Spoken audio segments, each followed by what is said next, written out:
Hello student, welcome back to my channel master 247। और आज हम लोग स्टार्ट करेंगे लिमिट का फिफ्थ लेक्चर। ओके, तो जैसा कि मैंने अभी तक आपको जो भी बताया, या जैसा कि मैंने पिछली वीडियो में मैंने आपको बताया कि ट्रिग्नोमेट्री के कुछ क्वेश्चन थे, उसको उस पर हम डायरेक्ट लिमिट कैसे अप्लाई करेंगे मैंने उसके बारे में बताया। और ट्रिग्नोमेट्री का जो लिमिट के जो न्यूमेरिकल्स हैं उसको कैसे सॉल्व करेंगे, इन सब टॉपिक पे हम लोग डिस्कस कर चुके हैं। ठीक, आज मैं आपको बताऊंगा, जैसा कि मैंने फर्स्ट वीडियो में मैंने आपको बताया होगा कि कुछ न्यूमेरिकल्स ऐसे मिलेंगे आपको लिमिट के, जहां पे आपको एलएचएल और आरएचएल दोनों फाइंड करना पड़ेगा। उसके बाद हम बताएंगे कि यहाँ पे आंसर एग्जिस्ट करेगा कि नहीं करेगा। ठीक है, तो आज हम लोग उसी पर डिस्कस करने वाले हैं। ठीक, तो चलो स्टार्ट करते हैं, देखते हैं। मैंने यहाँ पे हेडिंग दिया है 5 फंडामेंटल थियरम्स। कुछ मेरे थियरम है उसको हम लोग देखेंगे, जो कि बहुत ईजी है, ज़्यादा मुझे कंफ्यूज होने की आवश्यकता नहीं है। तो देखते हैं वन बाय वन क्या क्या होता है। तो अगर कहीं पे दिया हुआ है, क्या दिया हुआ है, if limit x tending to A F X, और इसकी वैल्यू क्या मिली, मुझे एल मिला। इसी तरीके से दूसरा दिया हुआ limit x tending to A G of X, और इसकी वैल्यू कुछ क्या मिली, मुझे एम मिला। ठीक, जहां पे मेरा क्या, where L and M both are finite quantity. बात समझ में आ रही कि नहीं आ रही आपको? अभी आपको समझ में आ जाएगा। देन मेरा क्या होने वाला है, मैं बताता हूं आपको।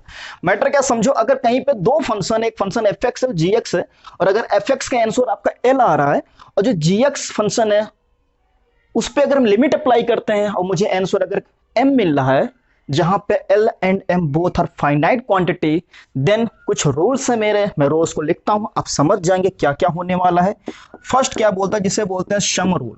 ओके, सम रूल, इसमें क्या होने वाला है, दोनों के आंसर मिल रहे हैं। ठीक, एल और एम दोनों मेरे कैसे हैं, फाइनाइट क्वांटिटी हैं। तो सम रूल में क्या हो जाएगा, limit x tending to A F X plus G X. Okay, इसका जो मुझे आंसर मिलेगा, क्या मिलेगा, एल प्लस एम मिलेगा।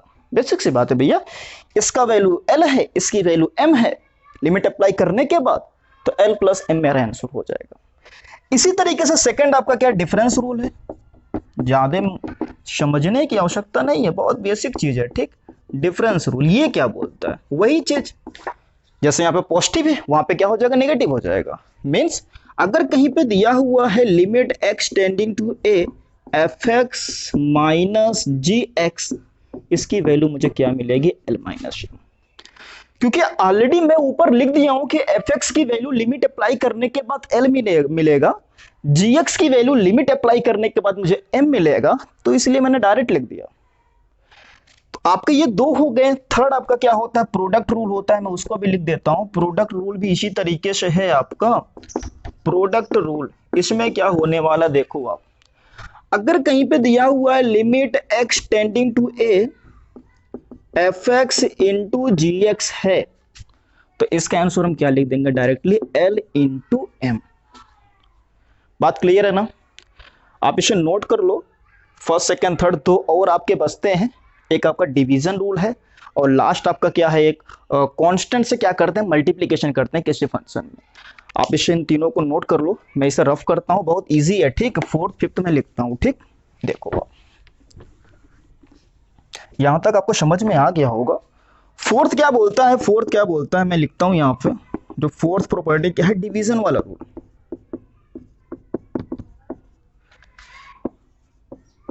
इसमें क्या होने वाला है, या इसे लिख सकते हैं कोसेंट रूल। ओके, यहां पे क्या होने वाला है, अगर कहीं पे दिया हुआ है limit x tending to A F x upon g x, तो इसका आंसर क्या मिलेगा, एल अपॉन एम मिलेगा। बट यहां पे एम की वैल्यू कभी भी जीरो नहीं होगा। बात समझो आप, सबको पता है कभी भी डिनोमिनेटर में जीरो एग्जिस्ट नहीं करता। अगर डिनोमिनेटर में जीरो हो गया तो फिर फंक्शन मेरा क्या हो जाएगा, अनडिफाइन हो जाएगा। बात क्लियर है ना? या मेरा मुझे जो आंसर मिलेगा कैसा मिलेगा, इनफाइनाइट मिलेगा। ठीक, तो कभी भी डिनोमिनेटर में जीरो नहीं होना चाहिए। फिफ्थ आपका क्या होता है, बहुत इजी है। फिफ्थ आपका क्या होता है, constant multiplication. Constant multiplication rule.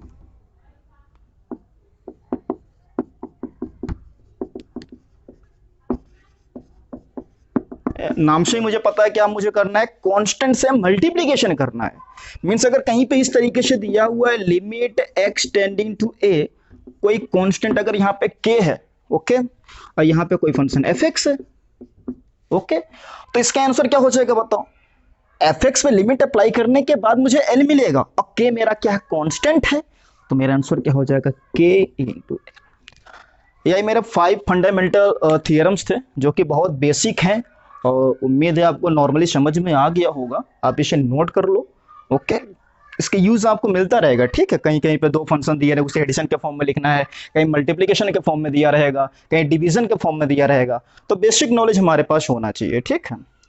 आप इसे नोट करो। इसके बाद मैं आपको बताऊंगा कि दो फंक्शंस हैं, अगर दोनों एग्जिस्ट करेंगे तो वहां पे ये जो plus minus multiplication division apply करने के बाद आंसर मेरा एग्जिस्ट करेगा कि नहीं करेगा, इन सब पे हम डिस्कस करने वाले हैं, ठीक है। तो आप इसे नोट कर लो, मैं रफ करता हूं, उसके बाद मैं आगे स्टार्ट करता हूं, ठीक। चलो आप नोट कर लो। तो लिमिट जो आपका टॉपिक है काफी इंटरेस्टिंग है, ठीक है, और ज्यादा टफ भी नहीं है ये, बस थोड़ा सा दिमाग लगाना है, आप सॉल्व कर लेंगे, ठीक। तो यहाँ पे कुछ मैं इंपॉर्टेंट नोट्स लिखूंगा, आप इसे नोट कर लो, आगे क्वेश्चन में इसका यूज पड़ेगा, ओके। मैंने कुछ इंपॉर्टेंट नोट्स लिख दिया यहाँ पे।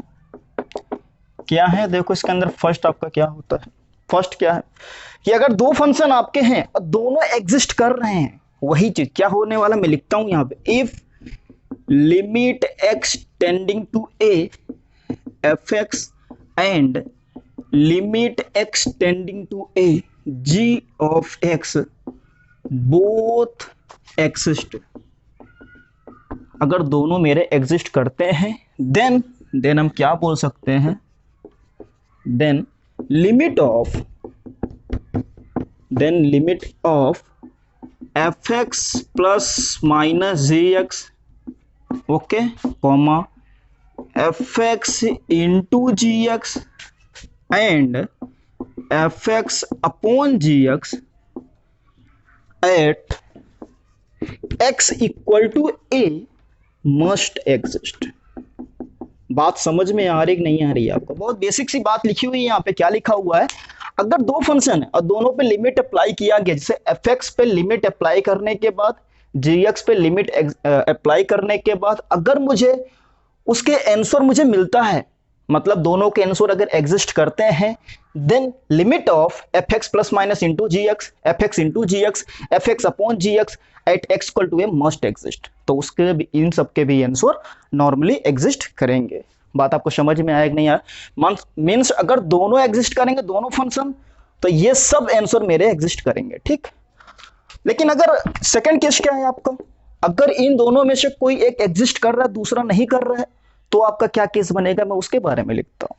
मैंने क्या लिखा यहां पे, if limit x tending to a fx exist, but मैं क्या लिखने वाला हूं, limit x tending to a gx does not exist, okay. तो आपका क्या होने वाला है, अगर मेरा fx एग्जिस्ट कर रहा है बट gx एग्जिस्ट नहीं कर रहा है, देन क्या होने वाला, मैं लिखता हूं यहां पे, देन पहला केस इसमें क्या बनेगा, जिसको मैंने कैपिटल A लिख दिया, दो केस बनेंगे। पहला क्या हो जाएगा कि fx प्लस माइनस gx, ये जो आपको मिलेगा ये कभी भी एग्जिस्ट नहीं करेगा। लिख देंगे, क्या लिख देंगे, ये डज नॉट एग्जिस्ट। बात समझ में आ रहा नहीं आ रहा? मतलब दो फंक्शन है, अगर एक एग्जिस्ट कर रहा दूसरा एग्जिस्ट नहीं कर रहा है, तो इन दोनों का जो सम मिलेगा वो मेरा एग्जिस्ट नहीं करेगा। लेकिन सेकंड केस क्या होता है, सेकंड मींस जो बी वाला केस है, उसमें क्या है, जो प्रोडक्ट और कोशेंट वाला रूल है, जैसे बोला था मैंने डिवीजन रूल, उन दोनों में फिक्स नहीं है कि एग्जिस्ट करेगा कि नहीं करेगा, कर भी सकता नहीं भी कर सकता है, ठीक। बात आपको समझ में आ रही नहीं आ रही है? तो वही सेकंड रूल क्या है कि नथिंग, मैंने क्या लिख दिया, nothing definite can be said, definite can be said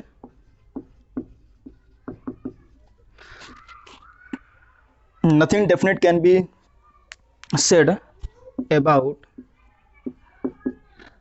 the product our quotient, about the product our quotient। बात आपको समझ में आया कि नहीं आया कि अगर उस इन दोनों फंक्शन में से एक एग्जिस्ट कर रहा है दूसरा नहीं कर रहा है तो दोनों का जो प्लस और माइनस वाला फिक्स से एग्जिस्ट नहीं करेगा, डज नॉट एग्जिस्ट का केस है। बट उनका जो प्रोडक्ट और मल्टीप्लीकेशन वाला जो प्रोडक्ट और डिवीजन वाला जो केस है वहां हम फाइनली नहीं बोल सकते, वहां पे क्या आंसर मुझे मिल भी सकता है नहीं भी मिल सकता है, ठीक। मीन्स वहां पे आंसर एग्जिस्ट कर भी सकते हैं और नहीं भी कर सकते हैं, ठीक। तो वही चीज मैंने यहाँ पे लिखा, nothing definite can be said about the product our quotient. तो जो प्रोडक्ट और क्वोशेंट का जो मैटर है वहां पे हम डेफिनेट कुछ बोल नहीं सकते, ठीक। अब आप इसे नोट कर लो, अभी हम न्यूमेरिकल को सॉल्व करेंगे इस पे तो आपको आइडिया लगेगा, ठीक। प्रोडक्ट और क्वोशेंट वाले पे हम न्यूमेरिकल सॉल्व करते हैं, आपको आइडिया लग जाएगा कि मैं क्या बोलना चाह रहा हूँ, ठीक। चलो आप इसे नोट कर लो, मैं क्वेश्चन लिखता हूँ उसके बाद रब कर देता हूँ, ठीक। आप इसे नोट कर लो। बात आपको समझ में आया कि नहीं आया? अगर दोनों फंक्शन में से एक एग्जिस्ट कर रहा दूसरा नहीं कर रहा है तो हम वहां पे जो होगा दोनों का अगर सम हो या डिफरेंस हो वो तो फिक्स है कि एग्जिस्ट नहीं करेगा। बट जो प्रोडक्ट और क्वोशेंट वाले हैं वहां पे पेंडिंग सिचुएशन है, ठीक। आंसर एग्जिस्ट कर भी सकता नहीं भी कर सकता। तो मैं एक दो क्वेश्चन करेंगे हम लोग, सॉल्व करेंगे, आपको आइडिया लग जाएगा। मैं क्वेश्चन लिखता हूं यहाँ पे, ओके। मैंने क्वेश्चन क्या लिख दिया, दिया हुआ है f x equal to x and g x equal to दिया है integral part of x, okay. अब मुझे क्या क्या फाइंड करना है, देखो जहां पे क्या दिया हुआ है, वेयर वेयर ये क्या चीज है,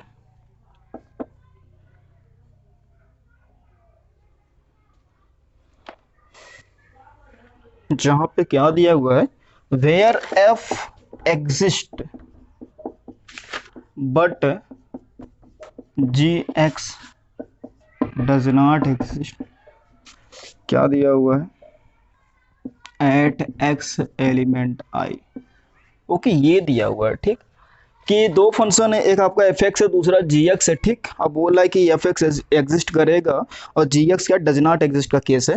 तो इसमें मुझे कुछ क्वेश्चन हैं, देखो ये बताना है मुझे कि सही है कि गलत है, ठीक। मैं क्वेश्चन लिखता हूँ यहाँ पे। क्वेश्चन क्या दिया है, पहला वाला दिया हुआ लिमिट एक्स टेंडिंग टू ए, क्या लिखा हुआ है, x into integral part of x, कह रहा है कि ये एग्जिस्ट करेगा, ओके।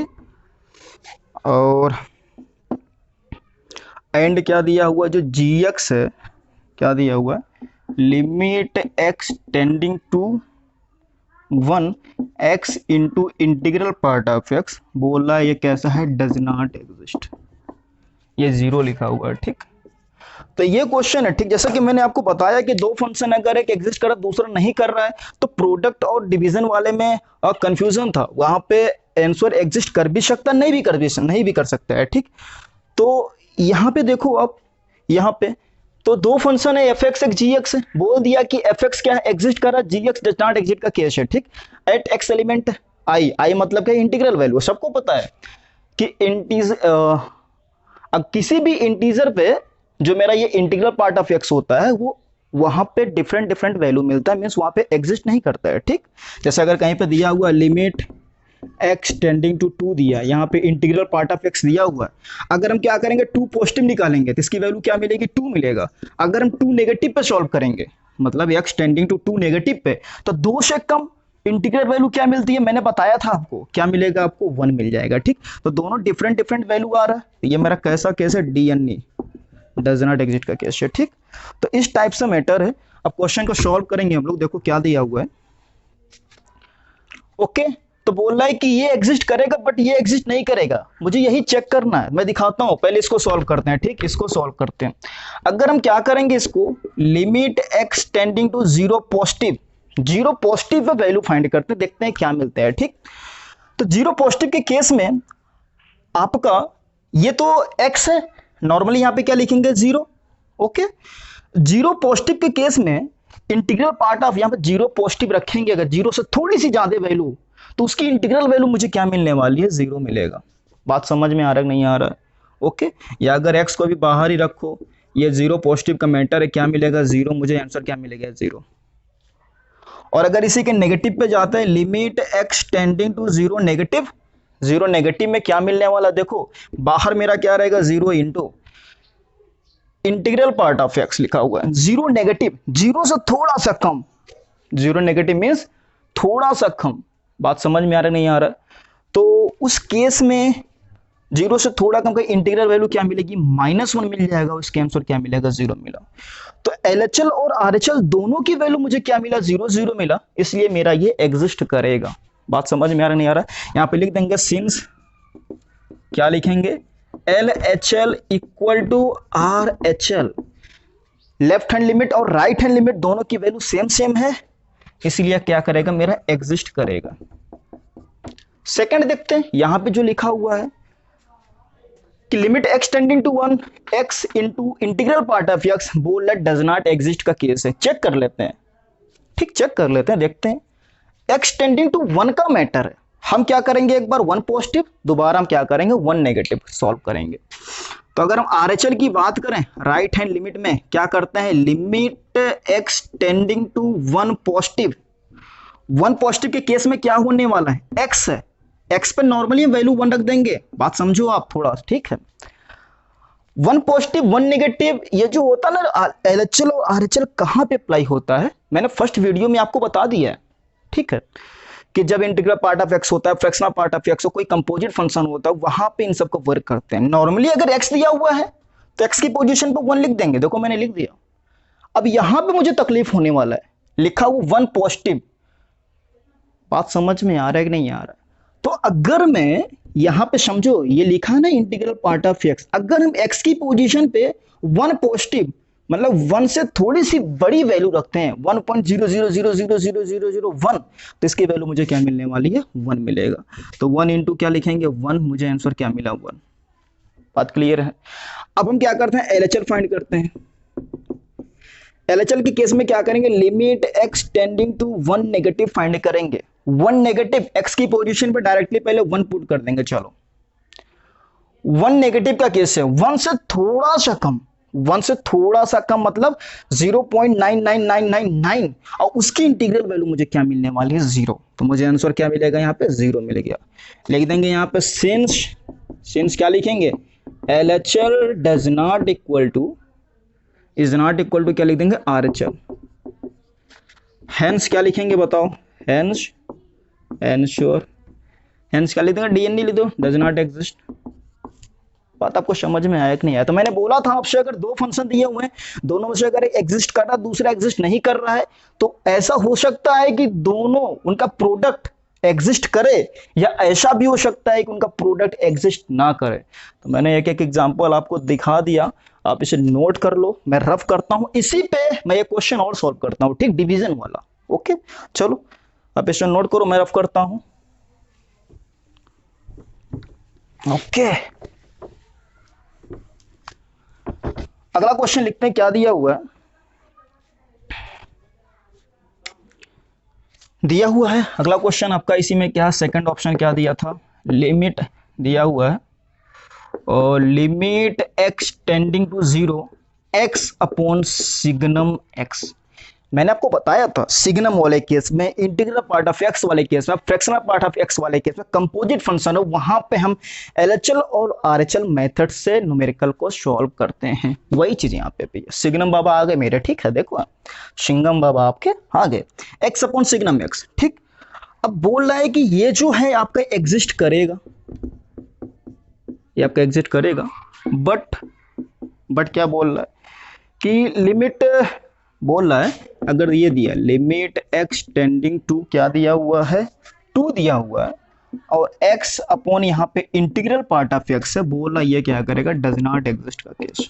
चेक कर लेते हैं इसको भी, ठीक है, बोल रहा है कि ये मेरा एग्जिस्ट करेगा, ये एग्जिस्ट नहीं करेगा, तो सॉल्व करके देख लेते हैं हम लोग। तो क्या करेंगे, मैंने बताया था कहीं पे भी सिग्नम फंक्शन दिख दिया जाए, इंटीग्रल फंक्शन मिल जाए मुझे, या फ्रैक्शनल फंक्शन मिल जाए, उस केस में हम क्या करते हैं, पहले क्या करेंगे, इसका हम RHL फाइंड करते हैं, ठीक, सॉल्व करते हैं। इसके अगर हम RHL की बात करें तो भैया लिखेंगे limit x tending to zero positive, RHL मतलब जीरो पॉजिटिव, एक्स नॉर्मली हम जीरो रख देंगे।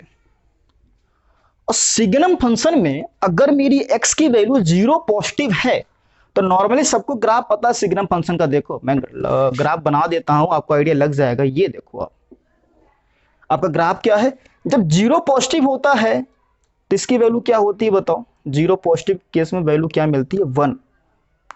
जीरो नेगेटिव में क्या मिलता है, जीरो नेगेटिव में -1। और एक्स इक्वल टू जीरो पे क्या मिलता है, जीरो मिलता है। ये किसकी लाइन है बताओ, ये किसकी लाइन है, y इक्वल टू 1 की। ये किसकी लाइन है, y इक्वल टू -1 की लाइन है। ठीक, तो जीरो पॉजिटिव पे मुझे क्या मिलेगा, 1 मिलेगा। वही चीज मैं यहाँ पे लिखने वाला हूँ, जीरो पॉजिटिव पे क्या 0.1 क्या हो जाएगा, जीरो हो जाएगा। ठीक, अब अगर हम क्या करते हैं, इसके LHL की बात करते हैं। LHL में left hand limit, limit x tending to zero negative, तो ऊपर तो जीरो रख देंगे, जीरो नेगेटिव, जीरो से कम, जीरो से कम पे मुझे क्या मिलेगा, -1 मिलेगा। और मुझे आंसर यहाँ पे क्या मिलेगा, 0 मिलेगा। LHL और RHL आपके दोनों इक्वल हैं आपस में, तो भैया ये मेरा एग्जिस्ट करेगा, बात सही है, मतलब ये वाला सही है। क्या लिख देंगे, ये मेरा कौन सा केस है, एग्जिस्ट वाला केस है। ठीक, इसी तरीके से क्या करते हैं, सेकंड वाला सॉल्व करते हैं। जो आगे लिखा हुआ बोल रहा है कि ये मेरा डज नॉट एग्जिस्ट, इसका आंसर आएगा। ठीक, ये स्टेटमेंट है, अब मुझे सिर्फ इसे प्रूव करना है, मैं कर दिया। ठीक है, लिखा हुआ है limit x tending to 2x upon integral part of x, बोला ये मेरा डज नॉट एग्जिस्ट का केस है।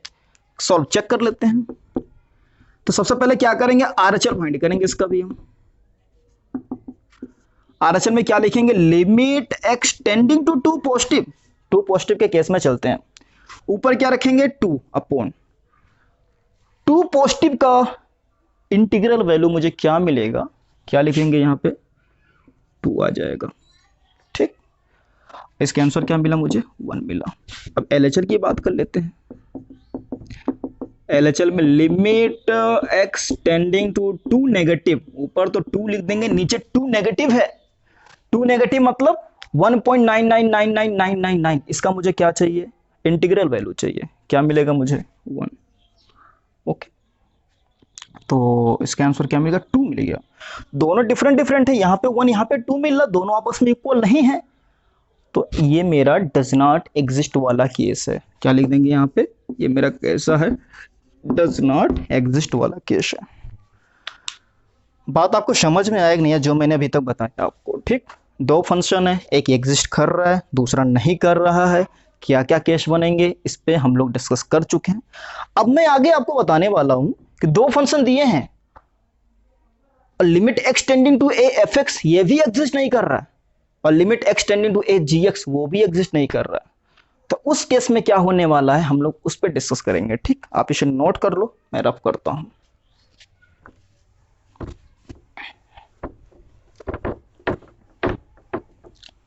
तो मैंने 2 प्रॉपर्टी आपको बताया, तीसरा क्या है उसको भी देख लेते हैं हम लोग। थर्ड केस आपका क्या है, मैं थर्ड केस के बारे में लिखता हूं। थर्ड केस जो आपको बचा हुआ है, इसमें क्या होने वाला है, if limit x tending to A F x and limit x tending to A g x both do not exist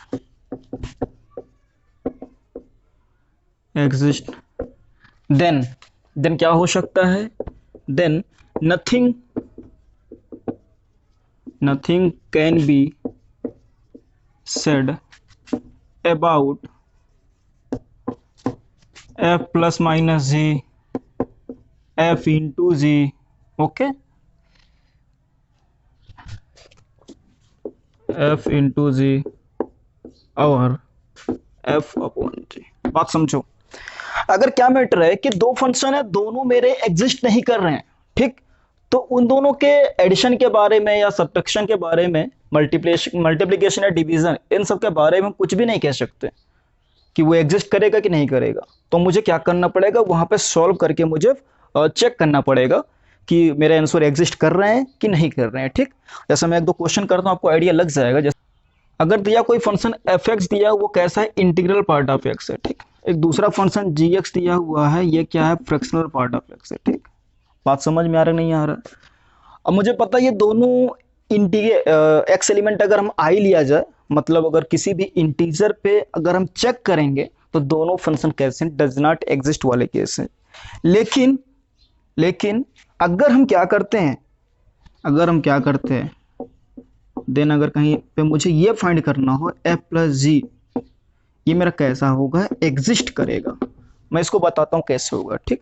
जैसा मुझे पता ये मेरा कैसा डज नॉट एग्जिस्ट वाला केस है, किसी भी इंटीजर पे 2 पे लेंगे, 2 पॉजिटिव पे 2 मिलेगा, 2 नेगेटिव पे 1 मिल जाएगा, तो मेरा ये आंसर इसका एग्जिस्ट नहीं करेगा। ये वाला भी मुझे पता फ्रैक्शनल पार्ट ऑफ एक्स लिखा हुआ है, ठीक, ओके। तो ये भी मेरा कैसा है, डज नॉट एग्जिस्ट वाला केस है। बट अगर मैं इन दोनों को सम करके लिखता हूं, अगर मैं क्या करता हूं, F X plus G x, इन दोनों का अगर मैं सम करके लिखता हूं, मुझे क्या मिलने वाला है, integral part of x plus fractional part of x, ठीक। दोनों को जो हम ऐड करेंगे मुझे क्या मिलेगा, एक्स मिलेगा। क्योंकि मुझे यह चीज पता है कि एक्स की जो वैल्यू होती है, एक्स जो होता है, इसमें क्या क्या होता है, integral part of x plus fractional part of x के सम के इक्वल होता है, ठीक। मुझे एक्स मिल गया। अब यहां पे हम कोई भी लिमिट अप्लाई करें, कोई इंटीजर वैल्यू ना फ्रैक्शन ले, सब पे मेरा क्या आंसर इसका एग्जिस्ट करेगा। तो ये मेरा कैसा केस हो गया, मेरा इसका आंसर क्या हो जाएगा, एग्जिस्ट करेगा। अब मैटर क्या था, देखो मैं वही चीज ऊपर लिखा हूं, दो फंक्शन है, दोनों अगर एग्जिस्ट नहीं कर रहे हैं तो nothing can be said about F plus minus G, F into G or F by G. मतलब इन सब चीजों के बारे में हम कुछ डायरेक्टली बोल नहीं सकते, उसे सॉल्व करने पे मुझे आइडिया लगेगा कि आंसर एग्जिस्ट करेगा कि नहीं करेगा। क्वेश्चन और देखते हैं हम लोग, मैं इसे रफ करता हूं, एक क्वेश्चन और सॉल्व करेंगे हम लोग इसी टाइप का।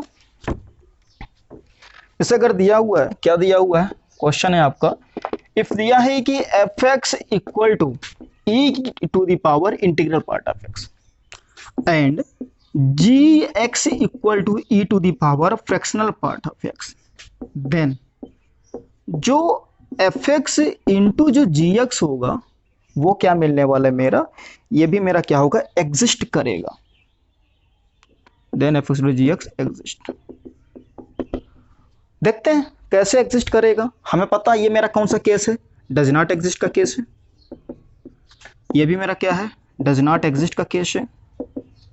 बट इन दोनों का जो मल्टीप्लीकेशन होगा, जो फंक्शन मिलेगा, वो किसी भी इंटीजर पे या किसी पे भी चेक करेंगे वो हमेशा एग्जिस्ट करेगा। देखते हैं हम लोग क्या मिलता है। तो अगर मैं क्या फाइंड करता हूं, F x into G x, या बोलो एफ इंटू जी, अगर हम लोग फाइंड करते हैं क्या मिलने वाला, देखो e to the power integral part of x into e to the power fractional part of x, okay, ये मिला मुझे।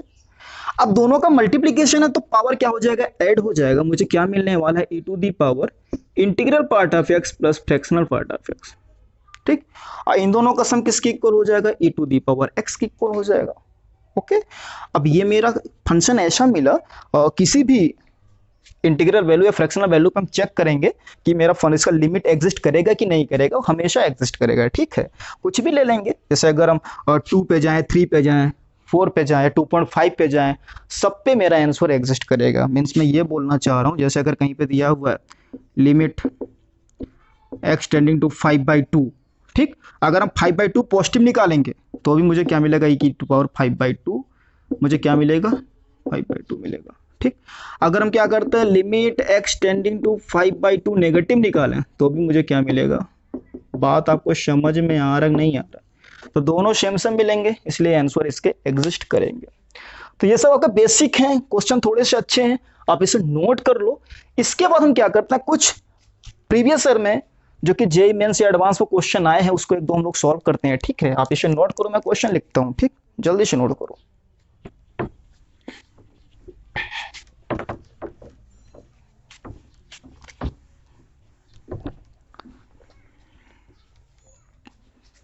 मैं एक क्वेश्चन लिखता हूं। क्वेश्चन है आपका दिया हुआ है, बहुत ही अच्छा क्वेश्चन है। ऐसा क्वेश्चन बार बार जेईई मेंस और एडवांस सब में आता रहता है। Limit x tending to 0, square root of क्या लिखा हुआ है, 1/2 ब्रैकेट में 1 माइनस कोस 2x अपॉन क्या दिया हुआ है, x दिया। ये जो आपका क्वेश्चन है आईआईटी में आया हुआ क्वेश्चन है आपका, ठीक। ये जेईई एडवांस का क्वेश्चन कब आया था, 1993 में आया है। और ऐसा क्वेश्चन बहुत बार आपको जेईई मेंस में मिलेंगे, ठीक है। तो देखते हैं क्वेश्चन क्या बोल रहा है। लिखा हुआ limit x tending to 0 square root of 1/2 bracket में 1 माइनस कॉस 2x अपॉन क्या लिखा हो x लिखा हुआ। मुझे इसको सॉल्व करना है, बहुत इजी वैसे सॉल्व करेंगे। पहले क्या करते हैं, देखो थोड़ा सा सिंप्लीफाई करते हैं। लिखा हुआ है limit x tending to 0, okay, root के अंदर दिया 1/2 1 माइनस कॉस 2x को ओपन करेंगे हम, इसको ये बड़ा वाला ब्रैकेट लगा दें, 1 माइनस कॉस 2x क्या लिखेंगे 1 माइनस 2 साइन स्क्वायर x। पता है ना, जब भी कॉस के साथ 1 दिख जाए टारगेट मेरा क्या होता है, 1 को रिमूव करना है किसी तरीके से। मैंने वो वाला फॉर्मूला लगाया जिससे ये हट जाएगा, 1 1 आपका कैंसिल हो जाएगा, माइनस माइनस आपका प्लस हो गया, 2 से 2 आपका कैंसिल हो गया, ठीक, 2 से 2 आपका कैंसिल हो गया। मिलने वाला क्या है देखो, limit x tending to 0 root के अंदर क्या साइन स्क्वायर एक्स अपॉन क्या है x लिखा हुआ है, ठीक।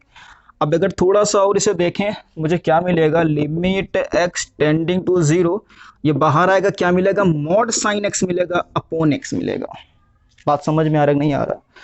अब मॉड का फंक्शन आ गया, ठीक, मॉडुलस फंक्शन। अब यहाँ पे क्या करेंगे, LHL और RHL अप्लाई करेंगे, ओके। दोनों की वैल्यू अगर सेम आया बोलेंगे इसका आंसर एग्जिस्ट करेगा, अगर डिफरेंट डिफरेंट आता है बोलेंगे answer does not exist, okay. तो देखते हैं क्या करेंगे, पहले इसका हम RHL फाइंड करते हैं, इसका हम RHL फाइंड करेंगे। हम लिखेंगे limit x tending to 0 positive, 0 positive के केस में होता क्या, साइन एक्स का मैं ग्राफ बनाता हूं, आपको आइडिया लग जाएगा। साइन एक्स का मैं ग्राफ बनाता हूं, ये देखो ना ग्राफ, ये ग्राफ आपका साइन एक्स का, ठीक। अगर हम 0 पॉजिटिव की बात करें, 0 पॉजिटिव, ठीक, तो फंक्शन मेरा कैसा है, पॉजिटिव है, तो मेरा मोड कैसा खुलेगा, पॉजिटिव खुलेगा, साइन एक्स अपॉन नीचे क्या है x आंसर। अब मुझे पता है limit x tending to 0 sine x upon x, मुझे क्या मिलता है 1। बात आपको समझ में आया कि नहीं आया, आपको आइडिया लग गया होगा। अब हम क्या करेंगे, LHL फाइंड करते हैं इसी फंक्शन का, LHL फाइंड करेंगे। तो limit x tending to 0 negative, okay, 0 negative का केस है, 0 से थोड़ा सा कम फंक्शन कैसा है, नेगेटिव। मैंने बताया था जब अंदर की वैल्यू पॉजिटिव मिलेगी मोड को प्लस में खोल देंगे, अगर अंदर नेगेटिव मिल रहा है तो मोड को किस में ओपन करेंगे, माइनस में ओपन करेंगे। तो 0 नेगेटिव के केस में मेरा क्या हो जाएगा, minus sign x upon x, okay. Limit apply करेंगे, मुझे क्या मिलने वाला है, -1 मिलेगा। दोनों आपस में इक्वल नहीं है, इसलिए आंसर डज नॉट एग्जिस्ट वाला एक केस है। बात समझ में आ रहा नहीं आ रहा, लिख देंगे सिंस क्या लिखेंगे, LHL does not equal to RHL, okay. Hence क्या लिख देंगे, हेंस आंसर क्या लिखेंगे, डज नॉट एग्जिस्ट। बात आपको समझ में आएगी नहीं है, देखो कितना इजी क्वेश्चन पेपर में आया हुआ है IIT के, ठीक है। और ऐसे क्वेश्चन आपको JEE मेंस में भी मिलते हैं हमेशा, ठीक है। तो आप इसे देख लो, नोट कर लो, इसके बाद एक क्वेश्चन और सॉल्व करते हैं, ठीक। आप इसे नोट करो, मैं रफ करता हूं।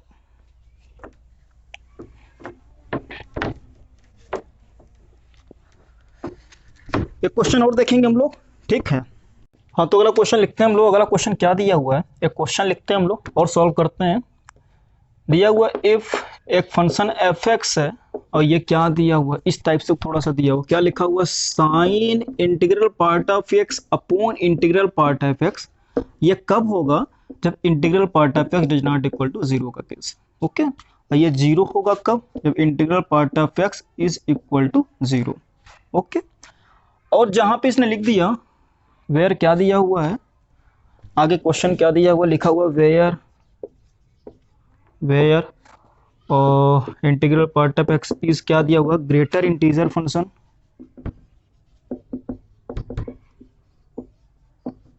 ओके, लेस देन और इक्वल टू एक्स, ठीक। ये मेरा फंक्शन है, ये मेरा क्वेश्चन दिया हुआ है। अब मुझे फाइंड क्या करना है, मुझे फाइंड करना है, देन क्या बोल रहा है, देन मुझे फाइंड करना है limit x tending to 0 fx। मुझे इसकी वैल्यू चाहिए, बात समझो, ये मेरा क्वेश्चन है, ठीक। मुझे इसकी वैल्यू चाहिए, ठीक। तो फंक्शन fx दिया हुआ है, जब इंटीग्रल पार्ट ऑफ x की value is not equal to 0 है, ये है मेरा। और जब इंटीग्रल पार्ट ऑफ x मुझे क्या मिल जाए, 0 मिल गया, तो उसका आंसर क्या होगा, वो फंक्शन क्या दिया, 0 दिया है। अब मुझे चाहिए कि लिमिट एक्सटेंडिंग टू 0 एफ की मुझे वैल्यू चाहिए, क्या होगा, सॉल्व करते हैं। ठीक, देखते हैं। सबसे पहले मैं आपको बताऊंगा कि ये जो इंटीग्रल पार्ट ऑफ एक्स है ये कैसे ओपन होगा। ठीक, सबको पता है, मैंने बता दिया ऑलरेडी, और इस पे वीडियो मैंने बनाया इंटीग्रल पार्ट ऑफ एक्स के बारे में। ठीक, अगर आपको इसके बारे में पता नहीं है तो आप मेरे प्लेलिस्ट में जाकर के सर्च करके आप इसे देख सकते हैं। ठीक है, तो इंटीग्रल पार्ट ऑफ एक्स मुझे क्या मिलेगा, अगर एक्स की वैल्यू ग्रेटर और इक्वल टू -1 लेस देन अगर 0 हो तो इसकी वैल्यू क्या मिलेगी, -1 मिलेगा। ओके, और अगर आपका एक्स ग्रेटर और इक्वल टू 0 लेस देन अगर 1 है तो आंसर क्या होगा, 0 होगा। अब अगर हम क्या करेंगे, इसके रिस्पेक्ट में लिखते हैं फंक्शन एफ एक्स मुझे क्या मिलने वाला, फंक्शन एफ एक्स हम लिखते हैं, देखते हैं क्या मिलता है। तो आपका जो फंक्शन एफ एक्स होगा, अगर हम क्या करते हैं एक्स की वैल्यू ग्रेटर और इक्वल टू -1 लेस देन 0 लेते हैं, इस केस में मतलब 0 नहीं है, ये वाला केस क्या मिलने वाला है, sign integral part of x की वैल्यू क्या, -1 और 0 के बीच में क्या मिलेगा, यहाँ पे -1 हो जाएगा अपॉन -1 मीन्स मुझे क्या मिलेगा, साइन 1 मिलेगा। और अगर x की वैल्यू ग्रेटर और equal to 0 and less than अगर क्या है 1 है, 0 के इक्वल, तो integral part of x equal to 0 क्या मिलेगा मुझे, 0। ठीक, ये मेरा फंक्शन है। ठीक, अब मुझे सॉल्व करना है, क्या फाइंड करना है, limit x tending to 0 f की मुझे वैल्यू चाहिए। तो इसका RHL और LHL हम फाइंड करते हैं। तो देखते हैं, यहीं पे लिख देता हूं मैं बगल में, थोड़ा सा आप ध्यान देना भैया, आप ध्यान देना। अगर हम RHL की बात करें इसकी, ठीक है, तो RHL के केस में हम क्या लिखेंगे, limit x tending to 0 positive. Okay, और जो 0 पॉजिटिव होगा, 0 पॉजिटिव के केस में मुझे क्या मिलेगा, x ग्रेटर और इक्वल टू 0 क्या मिलेगा, आंसर क्या मिलेगा, जो एफ एक्स है मुझे क्या मिलेगा, 0 मिलेगा। ठीक, और अगर हम LHL की बात करें, LHL के केस में देखते हैं क्या मिलने वाला है, limit x tending to 0 negative. अब 0 नेगेटिव में क्या होने वाला है, 0 से कम, ये वाला फंक्शन है। आंसर क्या लिखा हुआ, जो एफ एक्स होगा इसकी वैल्यू मुझे क्या मिलेगा, साइन 1 मिलेगा। ओके, तो आपका जो है LHL does not equal to या is not equal to RHL, hence क्या लिखेंगे यहाँ पे, hence answer does not exist. बात आपको समझ में है ना। तो इस टाइप से हम लोग LHL और RHL के क्वेश्चन को सॉल्व करेंगे। अगर इस टाइप का मेरा क्वेश्चन दिया है जहाँ पे इंटीग्रल पार्ट ऑफ एक्स हो, फ्रैक्शनल पार्ट ऑफ एक्स हो, सिग्नम फंक्शन हो, कंपोजिट फंक्शन हो, वहाँ पे LHL और RHL अप्लाई करके न्यूमेरिकल को कैसे सॉल्व करेंगे मैंने यहाँ पे बता दिया आपको। ठीक है, आप इसे नोट करो, और एक दो क्वेश्चन और करते हैं हम लोग, थोड़े से अच्छे अच्छे नोट करो, मैं रब करता हूँ, जल्दी से नोट करो। ठीक है,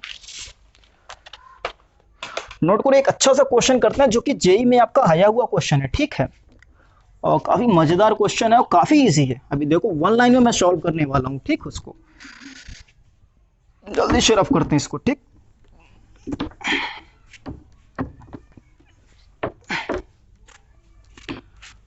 तो जो आपका अगला क्वेश्चन मैं क्वेश्चन लिखता हूं, इसको सॉल्व करते हैं। ठीक है, क्वेश्चन क्या दिया हुआ है, तो क्वेश्चन है आपका, कह रहा है कि if limit x tending to 0, और क्या दिया हुआ है, ब्रैकेट के अंदर दिया है a minus n n x minus ten x upon क्या दिया हुआ है, एक्स स्क्वायर, ब्रैकेट बंद है, बाहर क्या लिखा हुआ, साइन nx लिखा हुआ है। ओके, और इक्वल टू क्या लिखा, 0, और जहां पे लिखा कि n मेरा क्या है, नॉन जीरो रियल नंबर। ठीक, अब मुझे क्या चाहिए, a की वैल्यू चाहिए। क्वेश्चन समझो, जो ये दिया हुआ है यहाँ पे आपका क्या है, जो आपका non real zero number n, जो आपका इस क्वेश्चन में जो इसमें आपका n है, n कैसा है, n एलिमेंट r है except 0, non zero real number है। बात समझ में आया नहीं आया। अब मुझे चाहिए कि इस क्वेश्चन में a की वैल्यू चाहिए। काफी मजेदार और इजी क्वेश्चन, और आपका ये जेई का क्वेश्चन है। बात समझो आप, ये एडवांस में आया हुआ क्वेश्चन है आपका। ठीक है, बोल रहा है कि n जो इसमें है आपका नॉन जीरो रियल नंबर है, मुझे a की वैल्यू चाहिए। सॉल्व करेंगे, बहुत इजी वे से। देखो क्या मैटर है, मैं सॉल्व करता हूं इसको थोड़ा सा। देखो इसका सॉल्यूशन अगर हम लोग सॉल्व करें, देखो लिखेंगे लिमिट x टेंडिंग टू 0।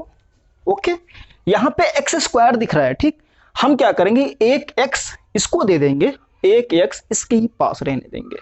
देखो मैं क्या करने वाला हूँ, लिख दिया मैंने a minus n n x upon x minus 10x upon x. Okay okay, मैंने ब्रैकेट क्लोज किया, ये x लिखा हुआ है, n मत समझना आप, ठीक है। एक x इसको हम देने वाले हैं, लिखा हुआ साइन एन एक्स अपॉन, मैंने एक x को दे दिया, इक्वल टू मैंने क्या लिख दिया 0, जो कि दिया हुआ है। अब देखते हैं क्या मैटर है, ठीक। ये x इस x को क्या कर देगा, कैंसिल कर देगा। ओके, अब मैं क्या करता हूं, ये जो है इसमें क्या करेंगे, n से मैं मल्टीप्लीकेशन करता हूं डिनोमिनेटर में और n से क्या करते हैं न्यूमरेटर में। ओके, तो 10x अपॉन x क्या हो जाएगा 1, साइन nx अपॉन nx क्या हो जाएगा 1। क्यों, क्योंकि दिया लिमिट x टेंडिंग टू 0, इसके बारे में आपको बता चुका हूं। अब देखो मुझे क्या मिलने वाला, लिमिट अप्लाई करने के बाद क्या बचेगा आपका, यहां पे a माइनस एन, बाहर n माइनस 1 ब्रैकेट लगा हुआ है, बाहर क्या मिलेगा n इक्वल टू 0। मुझे चाहिए क्या, एक ही वैल्यू चाहिए, ध्यान देना आप, ठीक। जेई का क्वेश्चन कितना इजी क्वेश्चन है, आप थोड़ा ध्यान दो, यहाँ पे मैटर क्या समझो। मैंने क्या किया, एक x बाहर क्या, sine nx upon nx 1, 10x upon x 1, limit apply कर दिया, जो बचा मैंने नीचे लिख दिया। मुझे एक ही वैल्यू चाहिए। एक बार अगर यहाँ पे देखें n इक्वल टू क्या मिलेगा 0, ये तो केस ये बन गया। दूसरा जो अंदर लिखा है इसको मैं लिखता हूं सही से, -1 इक्वल टू 0। अब मुझे यहाँ पे एक ही वैल्यू चाहिए, ठीक। 1 को हम राइट साइड ले जाएंगे तो a minus n into n equal to 1। Okay, n को मैं उधर ले जाता हूं तो a minus n equal to 1 upon n मिला, ठीक। मुझे एक ही वैल्यू चाहिए तो a इक्वल टू हो जाएगा n plus 1 upon n। Okay, यही मेरा क्या है। बात आपको समझ में आया कि नहीं आया? तो ये सब मेरे थोड़े से आरएचएल एलएचएल वाले जो न्यूमेरिकल्स थे मैंने यहाँ पे सॉल्व किया, ठीक है। और ये आपका क्वेश्चन है, कितना इजी क्वेश्चन है। तो अभी तक जितना मैंने आपको बताया, आप नॉर्मली आपको समझ में आ गया होगा। तो आज के लिए इतना ही रहेगा, आगे में न्यू टॉपिक स्टार्ट करते हैं हम लोग, ठीक है। आज के लिए इतना ही, नोट कर लो आप।